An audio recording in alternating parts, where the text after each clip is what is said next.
I was at work yesterday and I was talking to one of my leaders.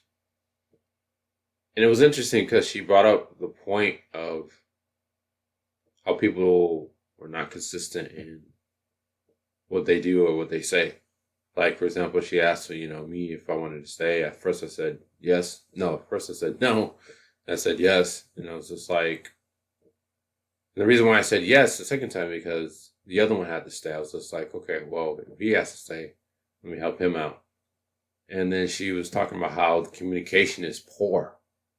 Like the communication is very, very poor as far as, the organization. Like the organization is always changing their mind. They're very duplicitous, and it's very interesting because it's like a lot of times we think of leadership of like somebody being in charge, somebody being aggressive or being assertive.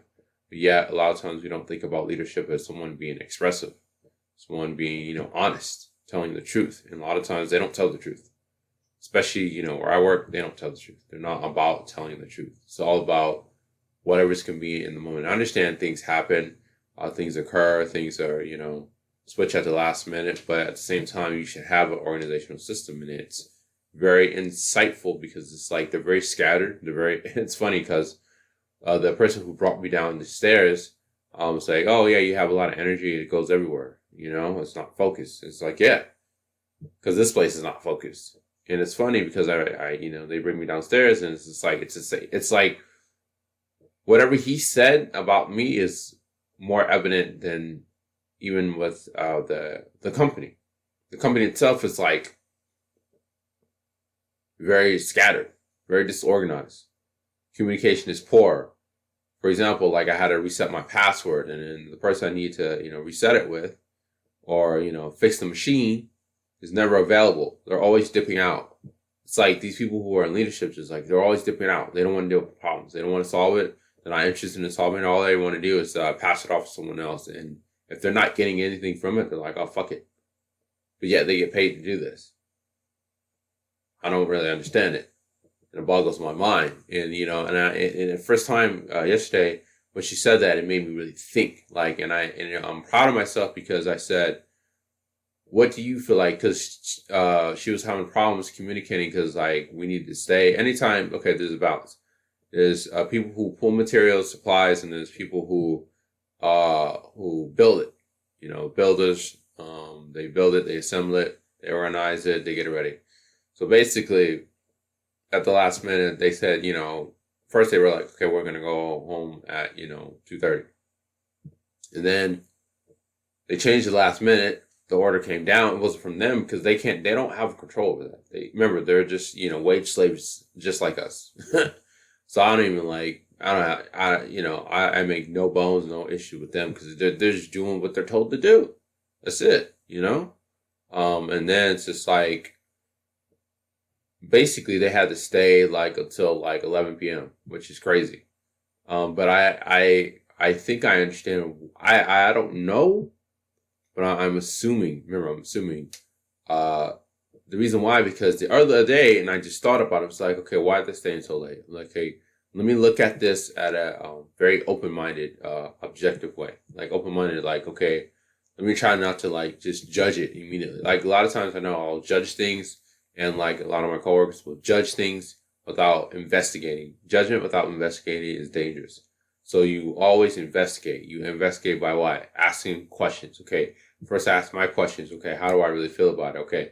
Do I know all? First question I need to ask myself. Do I know all the facts? No. Do I know all the evidence? No. Do I know all the details of what's going on? No. Then I need to go find out. So I asked her, I was like, okay, what do you feel like you should do? Because my natural instinct as a one, I want to like overpower. Like as men in our society, we're always taught to overpower, like women specifically, overpower anything, but especially women in leadership, we're always taught to overpower them. Always overpower. It's like, no, that's not how it works.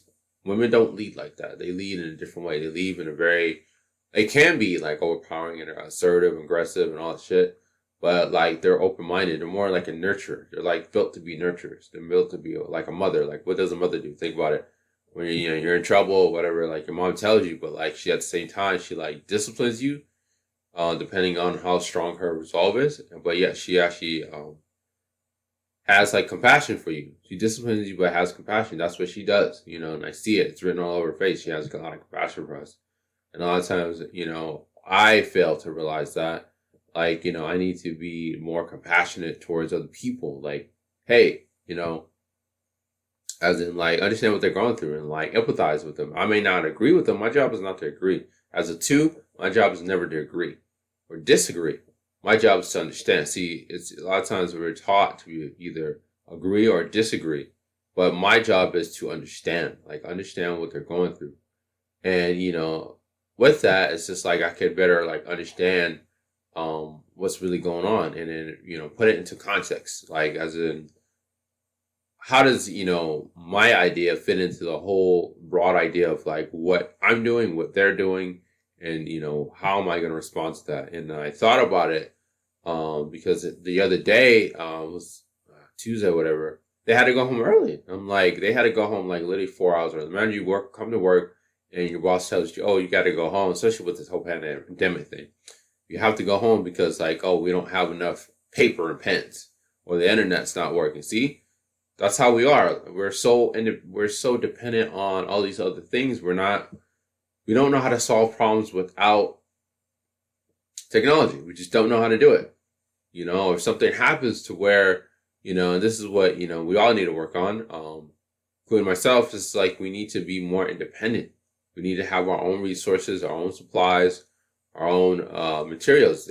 That's the problem. It's like me always, wanting something to eat, but I always go to McDonald's, I always go to Burger King, I always go to the fast food restaurants, and then the fast food restaurant doesn't close, but I haven't taken time to buy groceries or how to make, simple dishes like, spaghetti or something in the microwave. But maybe like, if you don't want to cook or you don't have time to cook, being independent, that's what independence means. Really just learn how to work with people, but at the same time, you don't rely on other people to do what you can do for yourself. Now, something outside of yourself that's different, like you don't know, or you can still learn. See, that's the thing. You can still exercise independence, but you can still learn what you need to learn. But that was very insightful, like and I had to check myself. I'm like, wow, let me just consider what the hell she just said. And I did. And I was just like, wow, I need to like really ask more questions instead of me assuming and telling people. There's a place and time for that. Like it says, there's a place and time for everything. There's a time for everything. There's a place in time to question, to lead, and to listen. I think the core quality of any really good leader is like their ability to listen. Empathy is your ability to listen. Now, whatever you do after you listen, that's a whole different story. That's a whole different story. But your initial reaction and my initial reaction should be like one to listen, not to assume or just like going like, oh, I know it all, so therefore everyone should listen to me. See, that's the problem. It's an insecurity, like, it's an ego insecurity type deal to where I feel like I need to assert myself, because if I don't, people are going to take advantage of me. People are going to run over me. People are not going to respect me. See, that's the attitude, especially downstairs. That's the attitude. Upstairs is different. I don't know why. I feel like they're more balanced. They have their shit together. Downstairs, absolute fucking mess. Every area. Most areas, absolute fucking mess. It's a mess. Everything's a mess. But, it's a reflection of me. Anything I recognize in other people, it's already, what I like, or like anything I recognize or see in other people, whether I like it or dislike it very strongly, that's inside of me. That's it. It's mirroring analysis. So I encourage us to instead of just like, leadership comes in all shapes and sizes. That's the whole point of this whole thing. Leadership comes in all shapes and sizes. Meaning leadership can come in the form of someone who's 20 years younger than you, and not be skilled about, running management or operations, but they're skilled about, you have leadership. Leader means like to go first, to go ahead, to advance. Meaning like they see something, they see a need, they feel it, or they see an opportunity to take advantage of it, negative and positive. So that's what leadership, comes in all shapes and sizes. And that's what I'm learning with her. Like I have to really just like adjust myself, because like usually Like when I was working at Fendi, I would let them lead, like, but at the same time, I would support them. But at the same time, I know when to be assertive, and when I know when to be assertive, I know when to be like downright like aggressive at times because they're not doing it. Like, and I need them to do it because it's like I don't need them to do it. I just want them to do it because it's like it contributes to our own success. So that's why I have to remember that leadership comes in all shapes and sizes. Meaning, like, that's a 3-year-old. That's a, someone who's 10 years old, who's older than you. A lot of times people, you put leadership through all these filters, like,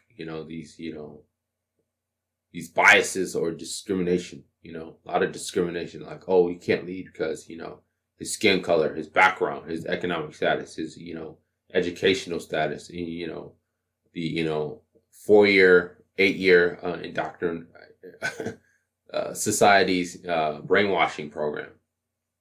Teaches you to be a manufacturer worker. That's what it is. A corporate slave. Call it what it is. But that's fine, but it's like learning how to recognize, like, okay, let me learn how to like listen to other people. Like, I don't know, it bothers a lot of people. Like, it bothers other people that I help other people. Like, it's crazy. It bothers other people. Like, it gets under their skin. Like, they're always talking to me about it. Oh, well, you help so many people. You should stop doing. Like, no, dude. That's how I'm designed. It bothers me. That means I need to do it more because it sheds light on what they need to do. And it's crazy because it's like, it allows them to feel empowered. That's the whole point. Like, we're supposed to get around each other and be like challenged, but at the same time, and yet at the same time, we feel empowered, like to take action, to change whatever we need to change, to move forward, to go forward. That's what moving forward, going forward means. It's like recognizing the problem, recognizing how, figuring out how to solve the problem, and teaching, learning how to have success with that problem. That's the solution. And then teaching others how to do the same. That's the whole point. Hope you find this video informative, beneficial. Others, sisters, behave.